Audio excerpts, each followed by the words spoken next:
buenos días, bienvenidos a este segundo Congreso Internacional de Antropologías del Sur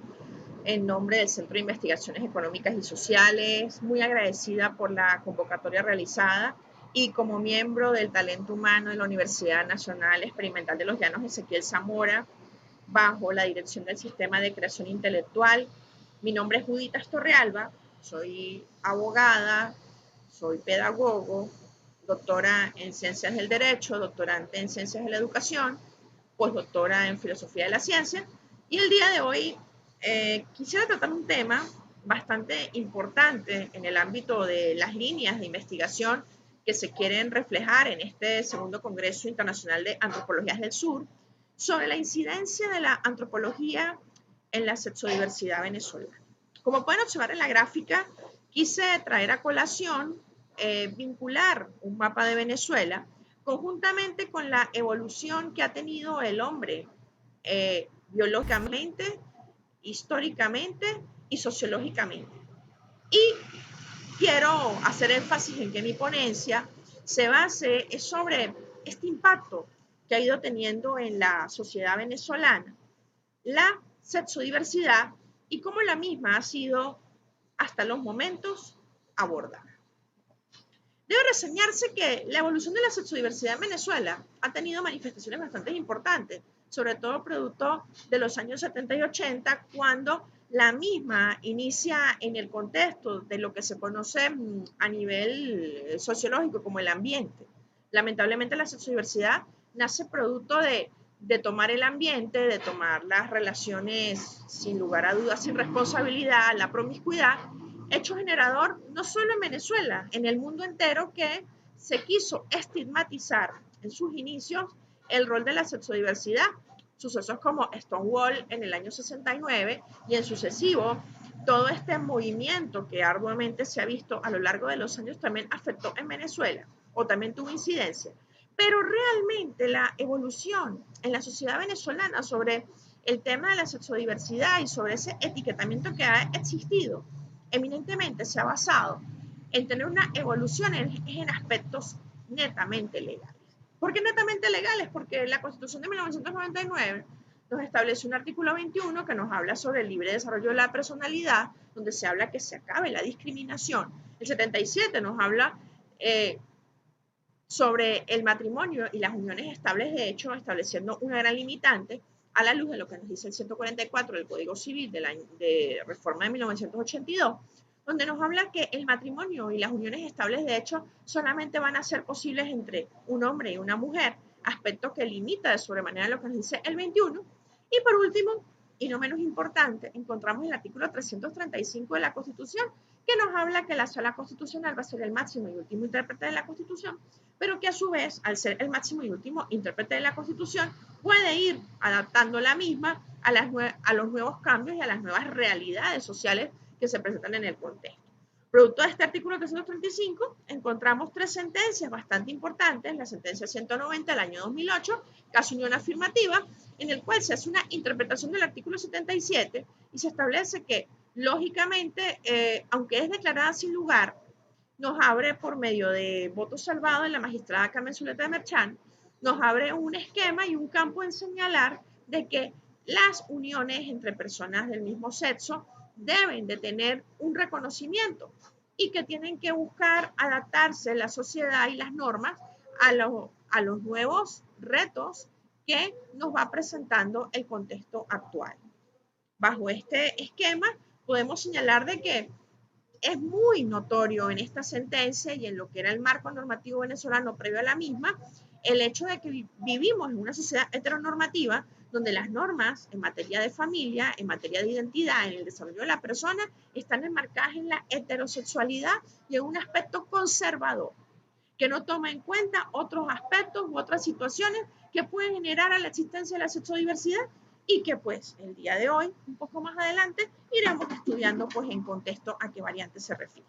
Seguidamente pues encontramos la sentencia número 1187 del 2016, del año 2015, caso Mitel y Miranda, donde pues en efecto se hace un reconocimiento de la familia homoparental, pero es bastante curioso porque El tema de reconocer la familia homoparental no termina de reconocer el matrimonio entre personas del mismo sexo y por ende esto conlleva a que tengamos una disparidad bastante normativa. Reconocemos la familia, pues no reconocemos lo que puede generar el nacimiento del vínculo de la familia, pero pues de cierta manera aún ante tanta polémica pues es un avance bastante significativo. Y por último, y no menos importante, encontramos la sentencia 10 del año 2016 del Tribunal Supremo de Justicia, Sala Constitucional también, que es el caso Tamara Adrián, que quien llamándose, siendo hombre Tomás Adrián, en el año 2005 decide intentar un recurso ante la Sala Constitucional solicitando el reconocimiento de su nueva identidad al haber hecho una reasignación de sexo y que pues necesita en esa necesidad de enaltecimiento de su desarrollo a la personalidad, a la identidad, el reconocimiento de que ya no es un hombre en documentos, sino es una mujer, miembro de la comunidad trans. Debe reseñarse de que aunque los avances han ido sin lugar a dudas orientados al campo de lo jurídico,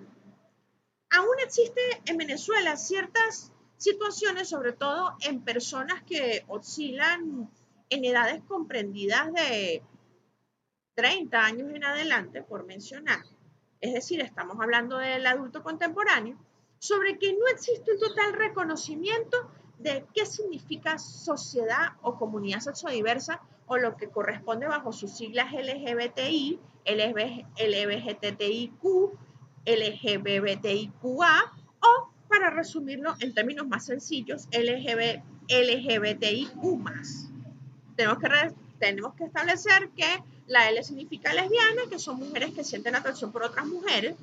Gay significa hombres que sienten atraídos por otros hombres. Bisexual, personas que se sienten atraídos por hombres y mujeres. Transexual, personas que no se sienten cómodos con un sexo biológico y pasan por un proceso de transición para cambiar su sexo, incluyendo lo que es el travestismo, que es las formas que de manera aislada las personas deciden vestirse del género opuesto, el ser transgénero, que son personas que deciden por medio de tratamientos iniciar este proceso de transición, es decir, se visten totalmente como el género opuesto, pero a su vez reciben medicación para finalmente llegar al tema de la transexualidad, que es cuando se realiza lo que se conoce como una reasignación de sexo. Encontramos a los intersexuales, que son antiguamente conocidos de una forma un tanto discriminatoria, como se conocen desde la antigua Roma, como los llamados hermafroditas, el hermafroditismo, que son personas que cuentan con ambos sexos biológicos, siendo muchas veces a medias que están presentes ambos sexos o predominando más uno que el otro. Encontramos a la sociedad queer, que son personas que no se sienten identificadas con ningún género y que se sienten cómodos fluyendo y expresándose con el género que deseen. Y encontramos el signo más, que significa la abreviatura a otros conceptos que también existen y forman parte de esto, que ya hemos hablado, como los asexuales, los pansexuales, los cisexuales, entre otros que puedan existir. Debe reseñarse que a nivel de lo que se ha visto en la sociedad y antropológicamente hablando, el hecho de que Venezuela no tenga un aspecto y un elemento claro en decir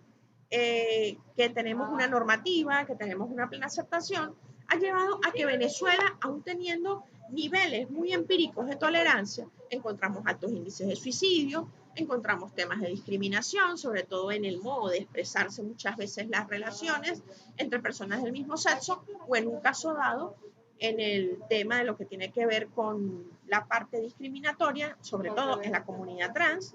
la homofobia, la transfobia, la lesbofobia, como elementos fundamentales, dado que en Venezuela aún existen ciertas disparidades al respecto, la intolerancia, y encontramos una notoria influencia de la falta de secularización, es decir, la religión, siguen teniendo un papel preponderante y no han permitido, de cierta manera, tener niveles de tolerancia. La Iglesia Católica estableció un sínodo de la familia en el año 2019 donde se habló de dar cierto tipo de aceptación. Hay algunas iglesias cristiano-evangélicas que pueden aceptar el tema de la sexodiversidad, En otras religiones aún no está esto muy claro. El budismo sí lo acepta, pero como les digo, en Venezuela el tema de la secularización, es decir, de la flexibilización que podría tener el tema de la comunidad sexodiversa por medio de la religión, sigue siendo un tema bastante polémico, lo cual creo que ha sido uno de los principales atrasos u opositores de poder tener una aceptación de la comunidad en sí a nivel venezolano. De las conclusiones que puedo reseñar a nivel antropológico, se debe establecer que la cobertura entre personas del mismo sexo y transgénero es desigual por razones de que se incluye la ignorancia intencionada, existe un temor a las repercusiones en el ámbito profesional y la escasez de documentación. Aún en Venezuela tenemos mucha información, pero aún teniendo mucha información en comparación a otros países es poca, al igual que la liberación gay, que fue en el año 70, 69, 70, influencias de Harvey Milk y otros activistas, nace de una cultura de bar, no se puede señalar, sigue teniendo más preponderancia la cultura de bar y la visibilidad de los estudios lésbicos y gays en Venezuela desde su aparición sigue teniendo son avances intelectuales, más no avances de tipo jurídico, porque el tipo jurídico sí tiene lo que se ha mencionado, y socialmente las nuevas generaciones lo han ido reconociendo, pero como les digo, no existe un carácter totalmente oficial, dado el tema de que la religiosidad y el tema de la secularización sigue siendo uno de los principales oponentes al dar un total reconocimiento. El reconocimiento en cuanto al cambio de los paradigmas psicológicos, a los culturales, en la homosexualidad y en la cultura de la comunidad sexodiversa en sí, sea trans, sea le, sea otros tipos de miembros de la comunidad, se ha basado en la escuela construccionista social de los años 70, pero las experiencias comparadas han dado apertura al cambio. Sin embargo, la inclusión de la religión, como lo sigo señalando, sigue generando un atraso en el tema de Venezuela, lo cual es susceptible de superar. Por último, quiero hacer una reflexión final que diga, y traigo a colación a la célebre filósofa y feminista Simone de Beauvoir, que nos señala una reflexión final que dice así: en sí la homosexualidad está tan limitada como la heterosexualidad. Lo ideal sería capaz de amar a un hombre, una mujer, o a una mujer, un hombre, a cualquier ser humano sin sentir miedo, inhibición u obligación. El tema de la comunidad sexodiversa es que ha ido a pasos muy lentos, no se tiene como tal un pleno reconocimiento, aunado a que las experiencias comparadas, las experiencias de ver sin lugar a dudas que la comunidad sexodiversa está presente y está latente, hacen necesario que Venezuela se adapte. Tenemos un caso recientemente bastante cercano a nosotros, que es la reforma que se hizo en materia de legislación de familia en Cuba, y esto puede llevar a colación a que Venezuela pueda tomar ciertos patrones de cómo, sin lugar a dudas, si Cuba pudo adaptarse a estas nuevas realidades sociales, si Cuba pudo avanzar antropológicamente al conocimiento de la sexodiversidad, no solo desde una perspectiva legal, sino social, porque dado es que el impacto en la juventud ya no es el problema, la juventud ya conoce, la juventud ya tiene, digamos, ciertos tabús superados, pero es en los miembros de la adultez contemporánea, adultos mayores muchas veces, los que no han terminado de reconocer la incidencia y el impacto de la sexodiversidad. Muchísimas gracias por su atención. Les habló para ustedes la doctora Judith Astorre.